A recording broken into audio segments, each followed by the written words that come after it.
The first person to hug me wasn't my husband. It was my 8-year-old son. He ran through the crowd at Raleigh-Durham International Airport so fast that one of the airport volunteers almost couldn't stop him. I dropped my duffel bag and caught him in my arms.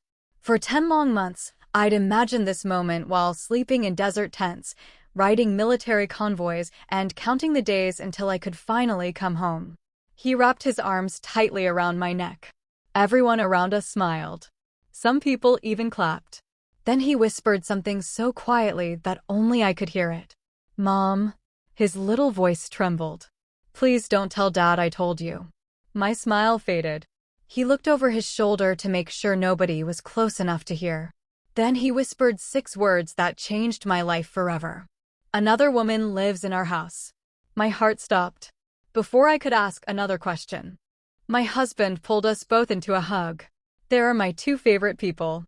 His smile looked perfect. His voice sounded warm. To everyone watching, we looked like the perfect military family. But my son's tiny hands were still shaking, and he refused to look at his father. My name is Captain Ava Mitchell. For 14 years, I had proudly served in the United States Army. I've survived mortar attacks, roadside bombs, night raids, but nothing prepared me for the battlefield waiting inside my own home. 10 months earlier, I kissed my husband goodbye in our driveway before leaving for deployment. He held my face in both hands. "Don't worry about us. I'll take care of everything." I believed him. Our son, Noah, cried as the army bus pulled away. I promised him I'd be home before his 9th birthday. Every week during deployment, we video called.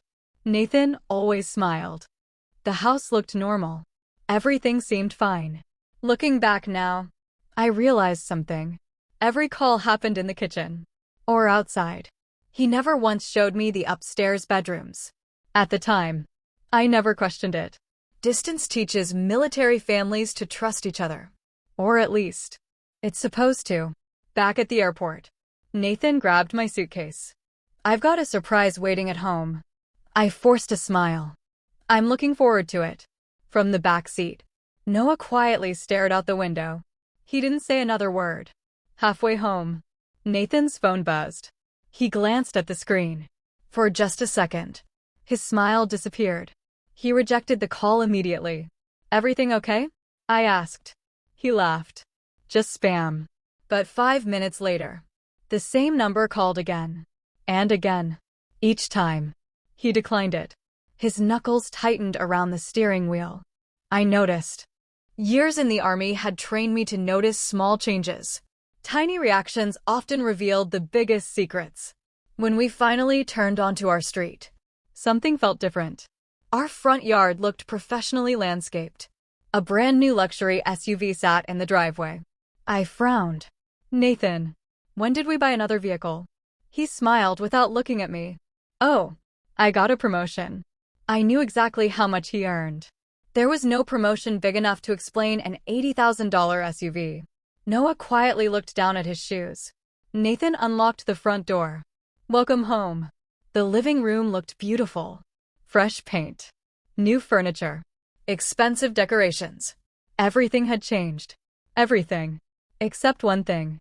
My wedding photograph was gone. The picture that had always hung above the fireplace had disappeared. In its place hung a large abstract painting. I stared at the empty space for several seconds. Nathan quickly stepped in front of it.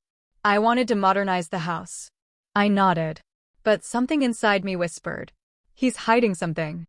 That evening, after dinner, Noah asked if I would tuck him into bed. Nathan smiled. "He's missed you." Inside Noah's bedroom, he quietly closed the door. Then he walked over to his closet. He reached behind a stack of books and pulled out a small notebook. He handed it to me. "I wrote everything down," he whispered, "so I wouldn't forget before you came home." I slowly opened the first page. The very first sentence made my blood run cold. Day 12. Dad told me never to tell Mom about Miss Emily. I looked up at my son. His eyes filled with tears. Then he asked the one question no child should ever have to ask. "Mom, are you going to leave me too?" I couldn't answer Noah's question. Not because I didn't want to. because my heart had just shattered into 1,000 pieces. I pulled him into my arms. "No, sweetheart. I will never leave you." He buried his face against my shoulder and started crying. I was scared. I didn't know if I should tell you. I gently wiped away his tears. "You did the right thing." He looked toward the bedroom door before lowering his voice again. "Dad said Miss Emily was only staying for a little while. But she's been here almost every day. Sometimes she sleeps here." A chill ran through my body. "What room does she sleep in?" Noah pointed down the hallway. "Your room." For a moment, I couldn't breathe. I kissed Noah goodnight and quietly left his bedroom. Nathan was waiting in the hallway with 2 glasses of wine. "There you are. I thought we could finally have some time alone." I smiled. The same smile I'd learned to wear during military briefings when I couldn't let anyone know what I was thinking. "I'd like that." Nathan relaxed. He believed everything was normal. He had no idea that our son had already changed everything. Later that night, Nathan fell asleep within minutes. I waited. 10 minutes. 20. 30. His breathing became slow and steady. I carefully slipped out of bed. The house was silent. Moonlight poured through the living room windows. I walked upstairs. Every instinct I had told me the truth was somewhere inside this house. I just had to find it. The master bedroom looked beautiful. Too beautiful. Fresh flowers sat on the dresser. Candles I'd never bought. A perfume bottle stood beside Nathan's watch. I picked it up. It wasn't mine. Neither was the makeup bag hidden inside the bathroom cabinet, or the long blonde hair caught in my hairbrush. I quietly took pictures of everything with my phone. Every item. Every receipt. Every detail. Years in the army had taught me something important. Evidence speaks louder than accusations. As I opened the closet, I froze. Half of my clothes were gone. The empty hangers were spaced perfectly apart. Someone else's dresses now hung where my uniforms used to be. Elegant blouses. Designer heels. Women's handbags. None of them belonged to me. I slowly reached into one jacket pocket. A folded receipt slipped onto the floor. I unfolded it. Luxury jewelry boutique. Diamond necklace. $18,740. Purchased 3 weeks after I deployed. Paid for with our joint account. I closed my eyes. Nathan hadn't just betrayed me. He'd been spending the money I'd earned overseas. Suddenly, a floorboard creaked behind me. I turned around. Nathan stood in the doorway. He looked surprised. "What are you doing?" I held up the perfume bottle. "Looking for this." His face changed for just a second. Then he laughed. "Oh, my cousin stayed here for a weekend. She must have forgotten it." "A cousin?" "Yeah. Which cousin?" Nathan hesitated. "Melissa." I nodded slowly. "Interesting. Because Melissa has black hair." I held up the long blonde strand. "And this doesn't." Silence. Nathan quickly recovered. "Maybe one of her friends." I smiled. "Maybe." He believed I'd accepted his explanation. I hadn't. The next morning, Nathan insisted on taking Noah to school. The moment they drove away, I searched the garage.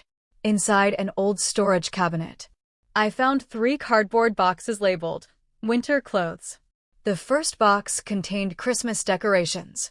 The second, photo albums. The third, women's belongings. Not old belongings. Current belongings. Designer handbags. Shoes. A passport. I opened the passport. The name printed inside made my stomach tighten. Emily Carter. Not Emily Parker. Not Emily Wilson. Emily Carter. She wasn't just living in my house. She was using my husband's last name. At that exact moment, a car pulled into the driveway. I looked through the garage window. A blonde woman stepped out holding a key. She smiled, as if she lived there. Then she unlocked my front door and walked inside without knocking. She had no idea. The woman she believed was still deployed overseas was standing just a few feet away. Waiting for her, the blonde woman didn't hesitate. She unlocked my front door like she'd done it 100 times before. Then she walked inside carrying 2 grocery bags. She wasn't nervous. She wasn't looking around. She acted like she belonged there.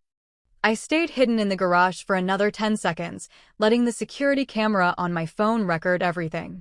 When she disappeared into the kitchen, I quietly opened the garage door. Every step felt heavier than the last. Not because I was afraid, because I already knew the answer. I just needed proof. The woman was humming to herself while putting groceries away. She opened the refrigerator, filled the shelves. Then she walked over to the family calendar hanging on the wall. She uncapped a marker and wrote, "Dinner with Nathan, 7 p.m." My hands tightened into fists. She wasn't a visitor. She was making plans in my home. I stepped into the kitchen. "Looks like you're very comfortable here." The marker slipped from her hand. She turned around so quickly that one of the grocery bags fell to the floor. For several seconds, neither of us spoke. She looked at my army uniform, then at my deployment patches, then back into my eyes. "You," she whispered. "You're supposed to be overseas." I folded my arms. "And you're supposed to tell me why you're inside my house." Her face lost all color. I can explain. I hope you can. Because right now, you're standing in my kitchen using my refrigerator." She took a slow step backward. "Nathan told me." I interrupted her. "What exactly did Nathan tell you?" She looked down at the wedding ring on my finger. Confusion slowly replaced the fear on her face. He said you divorced him last year." My heart sank. "What?" "He told me the marriage ended while you were deployed. He said you wanted a fresh start. He said the house belonged to both of you until the paperwork was finished." I stared at her. Every word sounded rehearsed. Not like a lie she invented. Like a lie she had been told. I quietly asked, "How long have you known my husband?" "Almost 9 months. 9 months. 1 month after I deployed." She reached into her purse. "I need to show you something." Slowly, she handed me her phone. The screen displayed dozens of photographs. Nathan and Emily at restaurants. Nathan introducing her to friends. Nathan wearing a ring. Nathan kissing her on a beach. Then, the picture that broke my heart. Nathan, Emily, and my son Noah, standing together in front of a Christmas tree.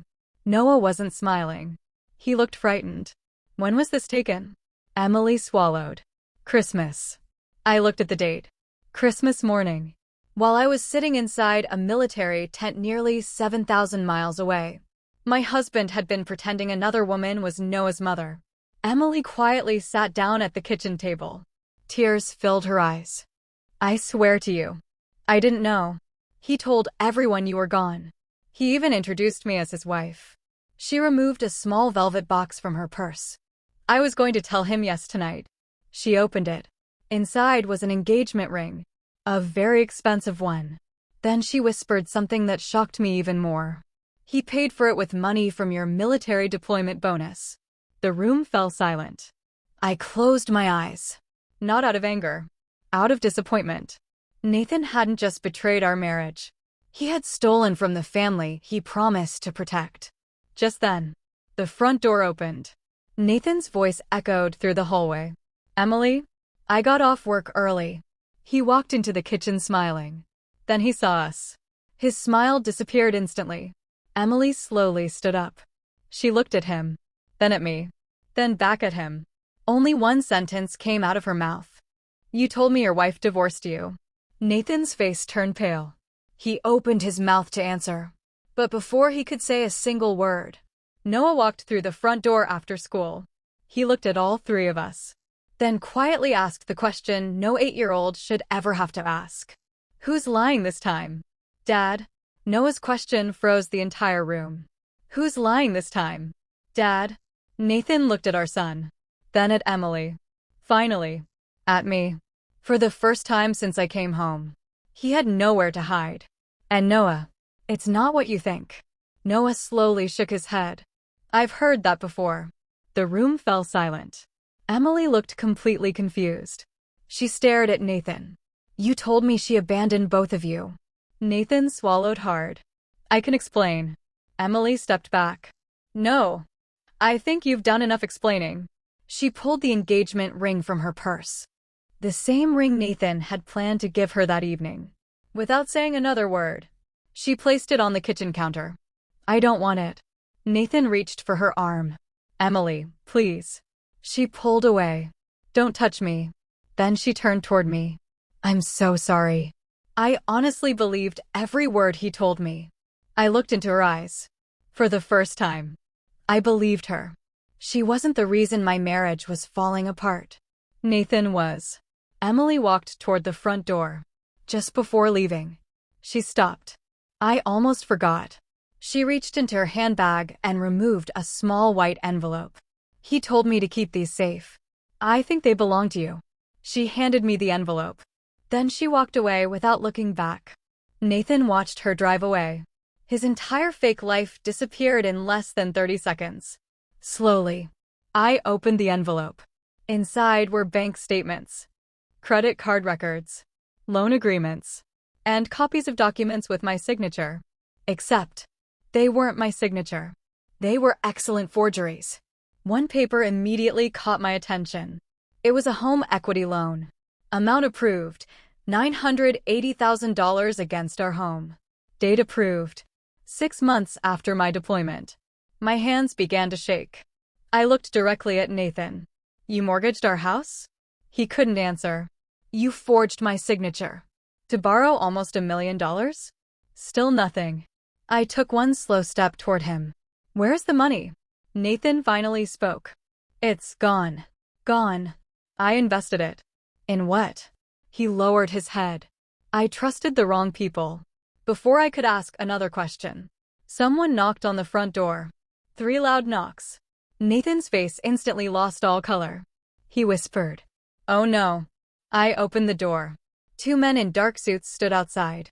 Behind them, a county sheriff's deputy. The taller man held a folder. Mr. Nathan Mitchell? Nathan slowly walked into the hallway. Yes. The man handed him several legal papers. You are officially notified that foreclosure proceedings have begun. If the outstanding balance isn't paid within 14 days, this property will be auctioned. Noah looked up at me. Mom, are we losing our house?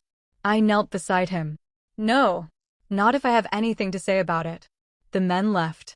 Nathan collapsed onto the couch. You don't understand. They're dangerous. Who? The people I borrowed from. They said they'd make millions flipping this house.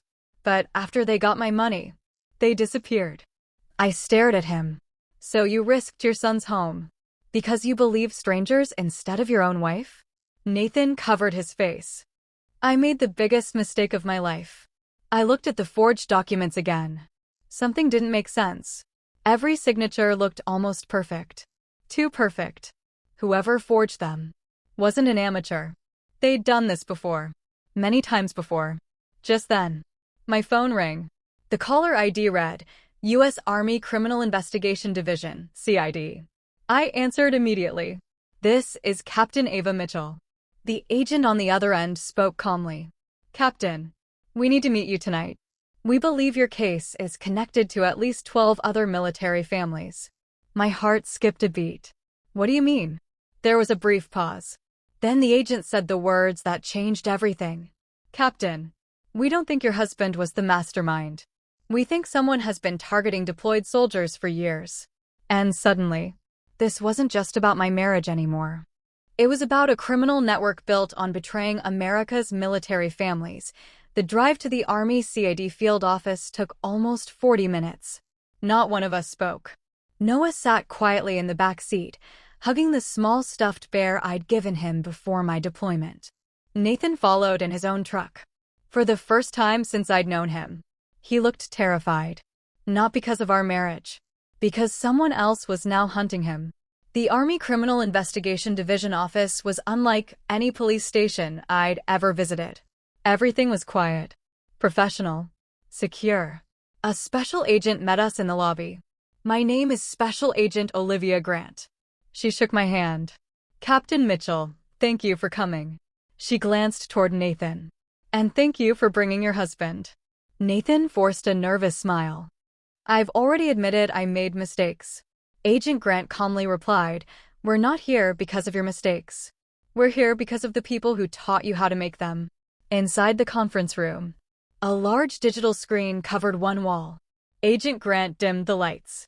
Then dozens of photographs appeared. Military families. Army. Navy. Air Force. Marines. Gold Star families. Each photograph had one thing in common. Every family had owned valuable property. Every owner had been deployed when the fraud occurred. Agent Grant pointed to the screen. Captain, you're victim number 13. A chill ran through my body. 13. She nodded. 12 military families before yours. Forged signatures. Fraudulent loans. Fake property transfers. Millions of dollars stolen. Nathan stared at the screen. I didn't know. You weren't supposed to. Agent Grant replied. You were recruited because you already had financial problems. She pressed another button. Nathan's bank records appeared. Casino payments. Luxury purchases. Private loans. Wire transfers. Then, one transfer stood out. $250,000 sender. Patriot Property Solutions LLC. Nathan frowned. I thought they were investors. They are. Agent Grant answered. Professional fraud investors. They identify financially desperate spouses of deployed service members, then convince them to steal from their own families. The room became silent. Another file appeared. This time, it wasn't about money. It was about Noah. School attendance. Counselor reports. Teacher observations. One sentence caught my attention. Student appears anxious whenever discussing his father's female friend. I looked at Nathan. You took another woman to our son's school. Nathan slowly nodded. I told everyone Emily was my fiancée. Noah quietly lowered his head. Agent Grant spoke gently. Noah told his school counselor he was afraid his mother wouldn't recognize her own house when she came home. My eyes filled with tears. My little boy had been carrying that fear for months. Completely alone. Agent Grant placed a thick folder in front of me. We've also recovered something else. Inside were photographs taken by hidden traffic cameras. Nathan meeting unfamiliar men. Nathan entering abandoned office buildings. Nathan carrying stacks of legal documents. One photograph made him freeze. Where did you get this? Agent Grant answered calmly. Federal surveillance. Nathan looked closer. I never noticed that black SUV. Grant nodded. You weren't supposed to. They were watching you. Long before you realized you were being used. Nathan whispered, so? I was never their partner. No, you were their pawn. Just then, an FBI agent hurried into the room carrying a laptop. We've got another problem. He connected the laptop to the screen. Security camera footage appeared from outside our house. The timestamp showed 30 minutes earlier. A black pickup truck had stopped across the street. Two men stepped out. One pointed toward my home. The other took photographs. Then they drove away. Agent Grant looked directly at me. They know you've started cooperating. I felt my stomach tighten. What does that mean? It means they'll probably come back. She paused. And next time, they won't just be watching. The room fell completely silent. Someone wasn't trying to protect Nathan anymore. They were trying to silence everyone connected to him, including me. I didn't sleep that night. Every sound outside made me look toward the window. Every pair of headlights slowing near the house made my heart race. At exactly 2:17 a.m., a security alert appeared on my phone. Motion detected. Front driveway. I immediately opened the live camera feed. A man wearing a black hoodie stood beside my mailbox. He wasn't trying to break into the house. He simply placed a small brown envelope inside the mailbox. Then he walked back to a black pickup truck. 10 seconds later, he disappeared into the darkness. Agent Olivia Grant arrived 20 minutes later with 2 FBI agents. No one touched the envelope. A bomb technician carefully examined it before opening it. Inside, there was only one sheet of paper. Printed across the center were 6 words. Tell Nathan to stay quiet. Nothing else. No fingerprints. No signature. No return address. Agent Grant folded the note. They're getting nervous. I looked at Nathan. He couldn't even lift his head. They've never threatened me before. Grant answered quietly. They're not threatening you. They're threatening Captain Mitchell. The following morning, federal agents installed surveillance cameras around the property. Two unmarked SUVs parked at opposite ends of our street. For the first time, our home looked more like a crime scene than a family house. Noah watched from the living room window. Mom, are those people here because of Dad? I knelt beside him. They're here because some bad people don't like the truth. He looked at me for a long moment, then reached into his backpack. I forgot. I found something a long time ago. He handed me a small blue flash drive. I found it under Dad's truck seat. I thought it was a video game. Nathan's eyes grew wide. Where did you get that? Noah stepped behind me. You told me never to touch it. I kept it anyway. Agent Grant carefully took the flash drive. If this contains what I think it does, this changes everything. An FBI forensic analyst connected the drive to a secure laptop. Several folders appeared. Bank transfers, scanned driver's licenses, property deeds, military deployment schedules. Then, one folder caught everyone's attention. Its name was simple. Active Targets. Agent Grant opened it. The room fell silent. Inside were profiles of dozens of deployed service members, photographs, addresses, property values, family information, and one column labeled Estimated Profit. My own photograph was near the top. Beside it, projected profit, $2.3 million. I felt sick. They calculated how much my family was worth. Grant nodded. They weren't stealing homes. They were hunting military families. Nathan buried his face in his hands. I didn't know. I swear I didn't know. I thought they only wanted my house. Agent Grant looked directly at him. They never cared about your house. They cared about Captain Mitchell's absence. You were simply the doorway. Just then, the forensic analyst froze. Agent Grant, you need to see this. He opened another folder. It contained video recordings, hidden camera footage, secret meetings. One video showed Nathan sitting across from a sharply dressed man inside a downtown hotel. The man's face was perfectly clear. Nathan whispered, "Oh no." I looked at the screen. Who is he? Nathan swallowed hard. That's the man who recruited me. His name is Victor Kane. Agent Grant immediately stood up. We've been looking for him for 3 years. The analyst enlarged the video.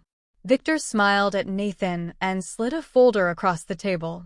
Then he said one sentence that echoed through the silent room.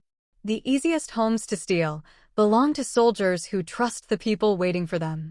Agent Grant quietly closed the laptop. We've got him. But before anyone could celebrate, every computer screen inside the FBI office suddenly went black. One line of white text appeared. You're too late. Then, every file on the flash drive began deleting itself. One by one, the words on the screen disappeared as quickly as they had appeared. You're too late. Then, every file on the flash drive began deleting itself. One after another. The forensic analyst's fingers flew across the keyboard. I'm trying to stop it. Agent Olivia Grant leaned over his shoulder. Disconnect it. I can't. If I unplug it now, we'll lose everything. The progress bar reached 35%, then 48%, then 62%. The room held its breath. Finally, the analyst smiled. I've got it.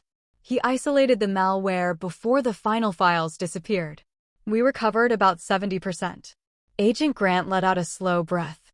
That's enough. Nathan stared at the screen. They never wanted me to keep those files. Grant looked at him. No, they wanted you to destroy them. Hours later, the recovered files revealed something investigators had never expected. Project Falcon wasn't operating from one office. It was divided into separate teams. One group forged signatures. Another handled fake loan approvals. Another recruited desperate spouses of deployed service members. And one final group sold the stolen properties before the real owners returned home. At the top of every document, one name appeared again and again. Victor Kane. No photograph. No address. Only a code name. Director. Late that afternoon, Noah quietly walked into the backyard while I sat on the porch. He climbed onto the swing beside me. Mom. I smiled. Yeah, buddy. He looked down at his sneakers. I lied to you. My heart tightened. What did you lie about? He reached into his pocket. I didn't find only the flash drive. He slowly placed a small silver key in my hand. I found this too. Dad told me it unlocked something important. But he got really mad when he couldn't find it. I turned the key over. A tiny number was engraved on one side. Box 214. Agent Grant immediately recognized it. Safety deposit box. Nathan's eyes widened. I thought I lost that key. Grant looked directly at him. What was inside? Nathan slowly shook his head. I never knew. Victor told me never to open it. Within 2 hours, a federal warrant was approved. The team arrived at Liberty National Bank. The manager escorted them to the underground vault. Safety deposit box. 214. The silver key fit perfectly. The heavy drawer slid open. Inside, there wasn't money. There weren't diamonds. There wasn't gold. Only a thick black ledger. And a stack of passports. Each passport carried a different name. But every photograph showed the same man. Victor Kane. Agent Grant quietly whispered. He has at least 12 identities. The ledger was even more shocking. Every page listed military families, dates, property values, amounts stolen, besides several names. One word had been written in red ink. Resisted. I looked at Grant. What does that mean? She didn't answer immediately. Instead, she turned to the final page. There, under the heading Next Target, was my photograph. Below it, a sentence froze the entire room. If Captain Ava Mitchell refuses to cooperate, remove the witness. The bank vault fell completely silent. Nathan stumbled backward. Oh my God. Agent Grant immediately grabbed her radio. This is no longer a fraud investigation. It's now an attempted murder conspiracy. Outside, FBI agents rushed to secure the building. Because somewhere, Victor Kane had just realized his secret ledger was no longer hidden. And desperate men make the most dangerous mistakes. The words in Victor Kane's ledger echoed through the vault. If Captain Ava Mitchell refuses to cooperate, remove the witness. Agent Olivia Grant immediately closed the ledger. No one leaves alone. Within minutes, FBI agents secured every entrance to Liberty National Bank. The parking garage, the lobby, even the surrounding streets. Grant turned to me. Captain, from this moment on, you're under federal protection. I shook my head. My son comes first. Grant nodded. He already is. She lifted her radio. Team Bravo, confirm Noah Mitchell is secure. A voice answered instantly. Confirmed. He never left the safe house. Only then did I breathe again. Nathan sat against the vault wall with his head in his hands. I did this. Grant looked at him. No. Victor Kane did. You just opened the door. Nathan slowly nodded. I want to fix it. You can. Grant replied. But you'll have to testify. Against everyone. Nathan didn't hesitate. I will. Back at FBI headquarters, the cybercrime team examined Victor's ledger. Each victim had a code number beside their name. Most investigators assumed they were random. One young analyst disagreed. I've seen these numbers before. He typed rapidly, then looked up. They're storage unit numbers. Agent Grant stood. Can you trace them? The analyst smiled. They all belong to the same storage facility. Less than 20 minutes later, federal agents surrounded a massive self-storage complex outside Charlotte. Unit 317, the number matching my file. When agents forced the door open, they found shelves filled with evidence. Boxes labeled with military families' names. Original property deeds. Forged military documents. Birth certificates. Passports. Even children's school records. Grant stared in disbelief. They planned every family months in advance. Then one agent shouted from the back. Ma'am, you need to see this. Covered beneath a gray tarp sat a brand new moving truck. Its side displayed the logo of a national moving company. Inside the truck, every piece of furniture from my home had already been listed. Room by room. Kitchen. Master bedroom. Noah's bedroom. Living room. Victor Kane hadn't just planned to steal my house. He had already arranged to empty it. That evening, News channels across America began reporting the investigation. Federal authorities uncover criminal network targeting deployed military families. Veterans from every state started contacting the FBI. Calls flooded the hotline. One family reported losing a ranch in Texas. Another had nearly lost a lake house in Tennessee. An Air Force widow in Florida recognized Victor Kane from an old business meeting. The investigation exploded overnight. Late that night, Agent Grant entered the command center carrying fresh intelligence. "We've located Victor." Everyone turned toward her. "He checked into a private airfield 2 hours ago." A satellite image appeared on the screen. Victor's private jet waited on the runway. Departure time, 45 minutes. Grant looked directly at me. "If he gets on that plane, he'll disappear forever." I stood up. "Then let's stop him." Grant nodded. "FBI tactical teams are already moving." Nathan quietly spoke from the corner. "You're making a mistake." Everyone looked at him. Grant frowned. "What do you mean?" Nathan swallowed. "Victor never uses the jet. It's a distraction. He always leaves another way." The room fell silent. Grant slowly turned toward the intelligence map. "If he's right, we're chasing the wrong target." At that exact moment, an officer monitoring highway cameras shouted, "Vehicle identified." A black pickup truck, registered under one of Victor Kane's fake identities, had just crossed the state line. And it wasn't heading toward the airport. It was heading straight toward my house. The command center fell silent. Victor Kane wasn't running. He was coming back. Straight to my house. Agent Olivia Grant grabbed her radio. "All units, move to the Mitchell residence immediately. No lights. No sirens. If Victor realizes we're waiting, we'll lose him." Within seconds, black SUVs poured out of the FBI parking garage. I climbed into the lead vehicle. Nathan sat beside me. His face was pale. "He isn't coming for the house." Grant glanced at him. "Then what is he coming for?" Nathan swallowed. "The notebook." "What notebook?" "The one Noah kept. He asked me about it months ago." I felt my stomach tighten. Noah's notebook. The one where he'd written everything he saw while I was deployed. Victor believed Noah had recorded something important. And maybe he was right. Back at my house, the street looked completely normal. Porch lights glowed. Neighbors walked their dogs. Children rode bicycles. No one knew an FBI operation was unfolding around them. Snipers took positions. Agents hid behind parked vehicles.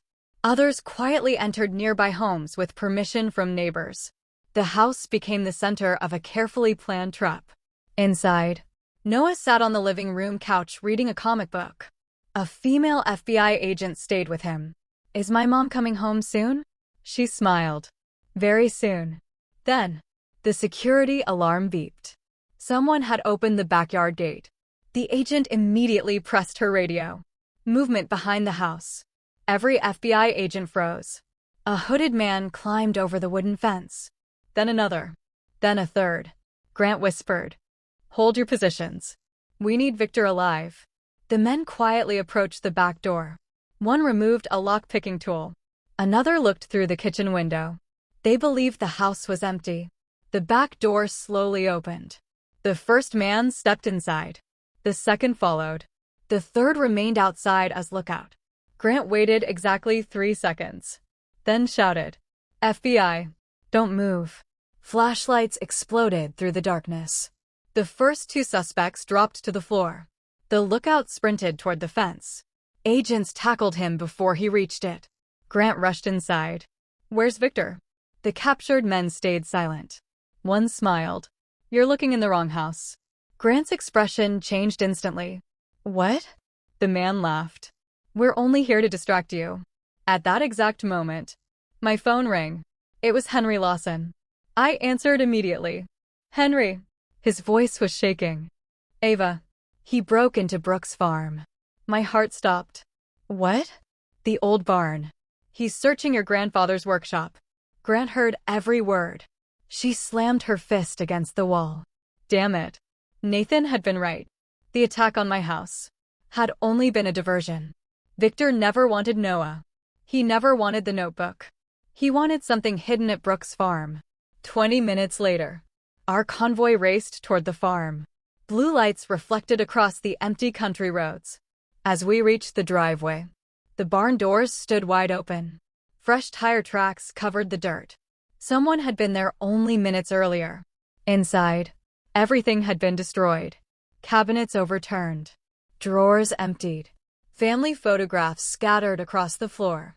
Victor had searched every inch of the workshop. But one thing immediately caught my attention. The American flag hanging above my grandfather's workbench had been torn down. I picked it up carefully. Something heavy fell from inside the folded fabric. A small brass compass. My grandfather's initials were engraved on the back. SB. I pressed the tiny button on its side.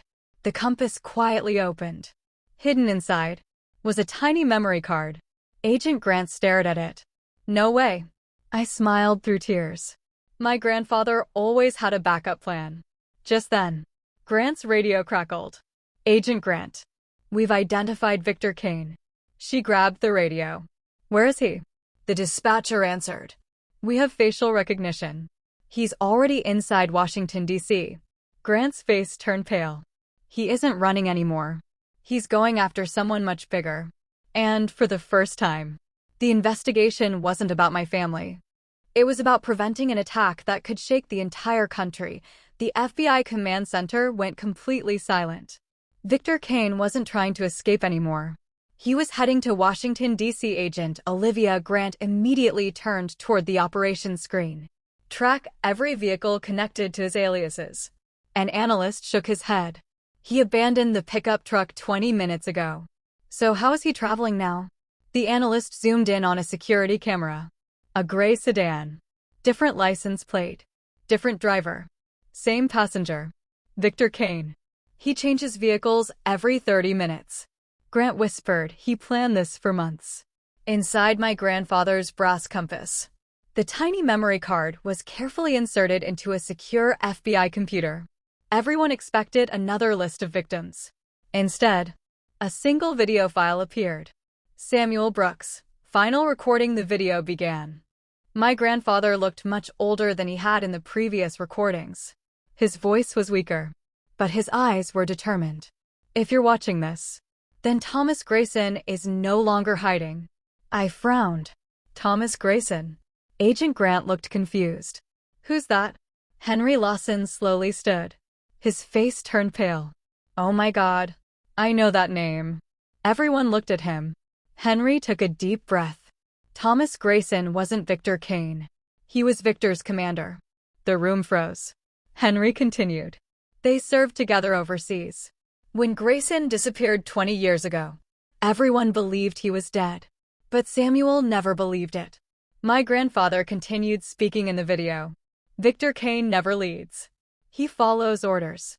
If Project Falcon still exists, find Thomas Grayson. He's the man who built it. Grant immediately ordered a nationwide database search. Military records, veteran databases, passport applications, property records. One result finally appeared. A retired defense contractor, living under the name Charles Mercer. Address, Georgetown, Washington, D.C. Grant stared at the screen. That's 5 miles from Capitol Hill. Meanwhile, Thomas Grayson stood inside an expensive townhouse overlooking the Potomac River. Victor Kane entered carrying a briefcase. We've lost everything. Thomas calmly poured himself a cup of coffee. No, we've lost money. There's a difference. Victor slammed the briefcase onto the table. The FBI has the ledger, the storage units, the witnesses. Thomas looked completely calm. They still don't have the one thing that matters.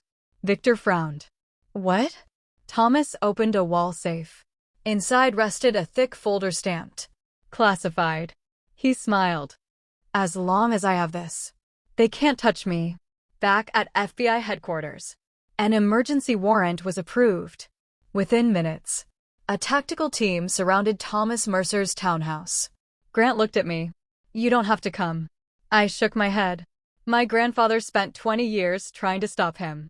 I'm finishing this. The armored vehicles rolled silently into Georgetown just after sunset. Agents surrounded the block.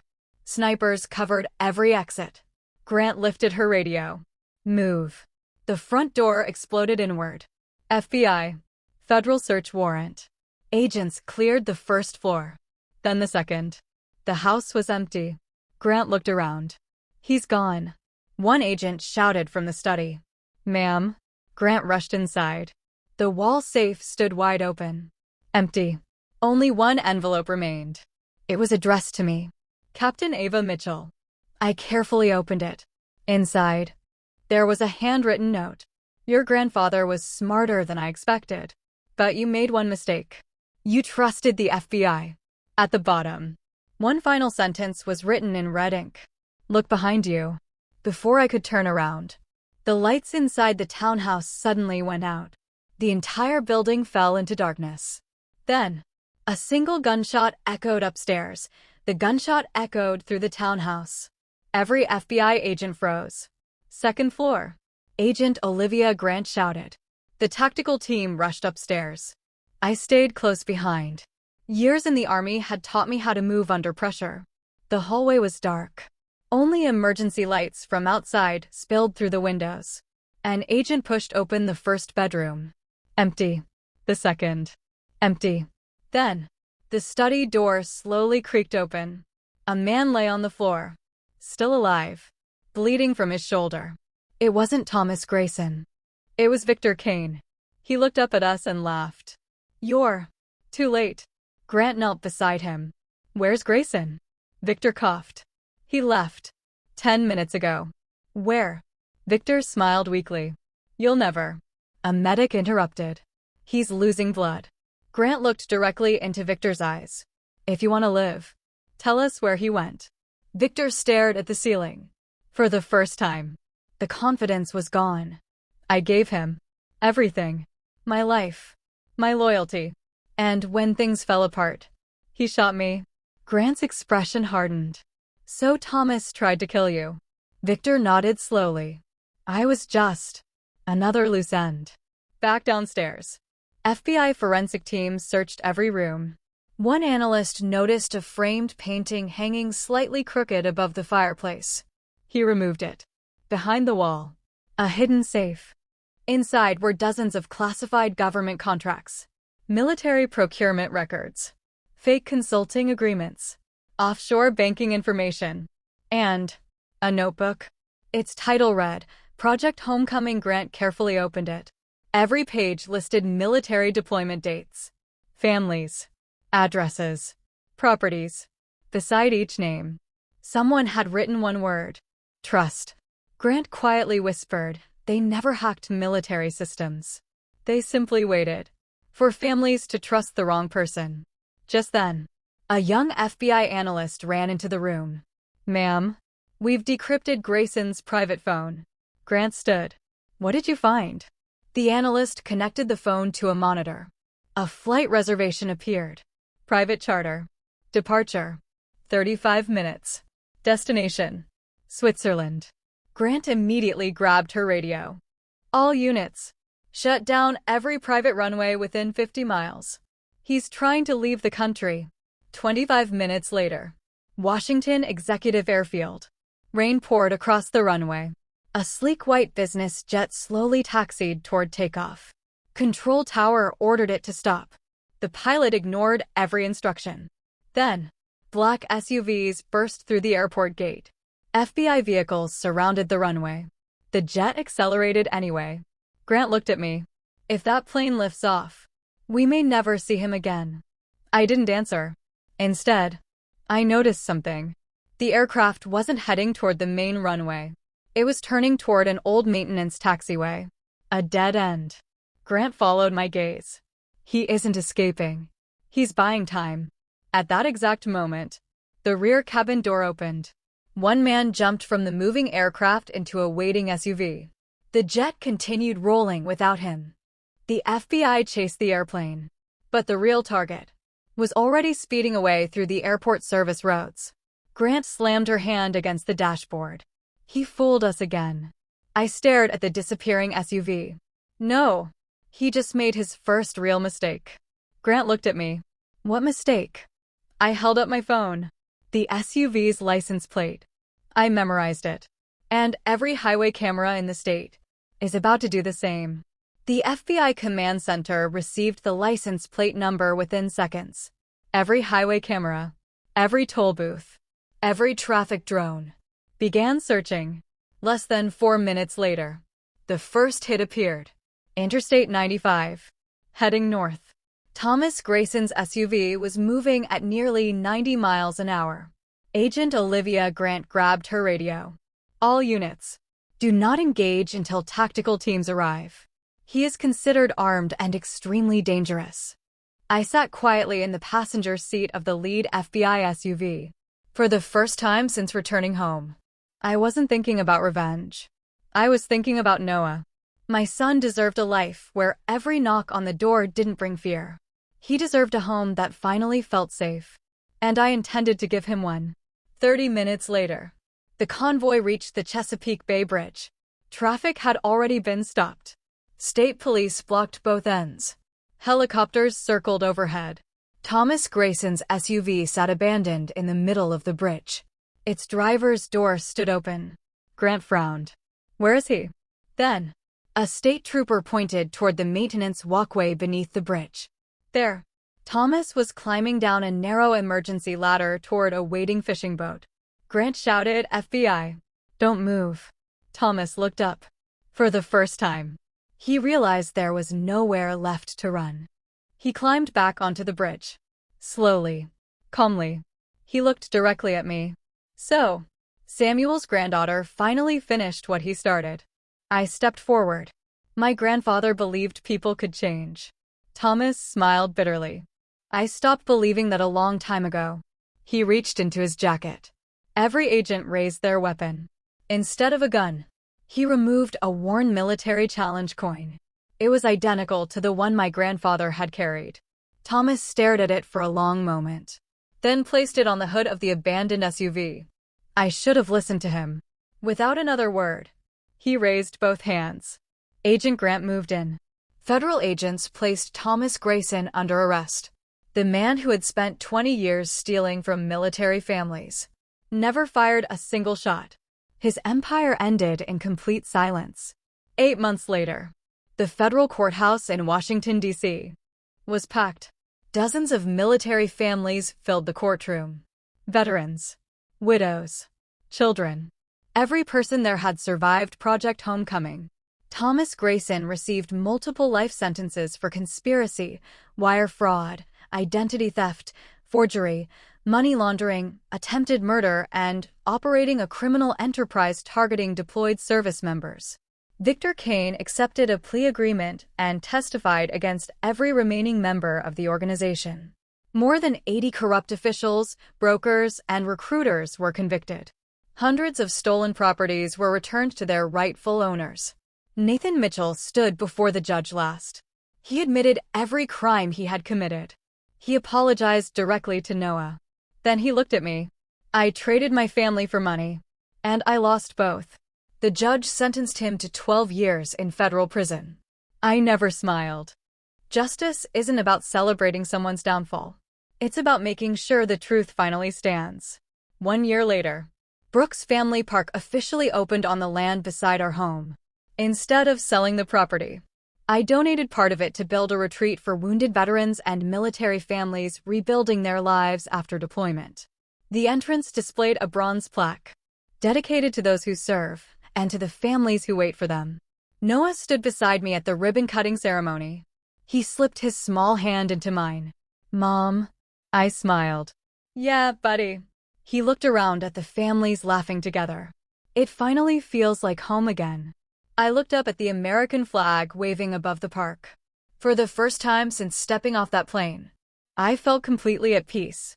Because home wasn't just the place I came back to, it was the family I fought to protect.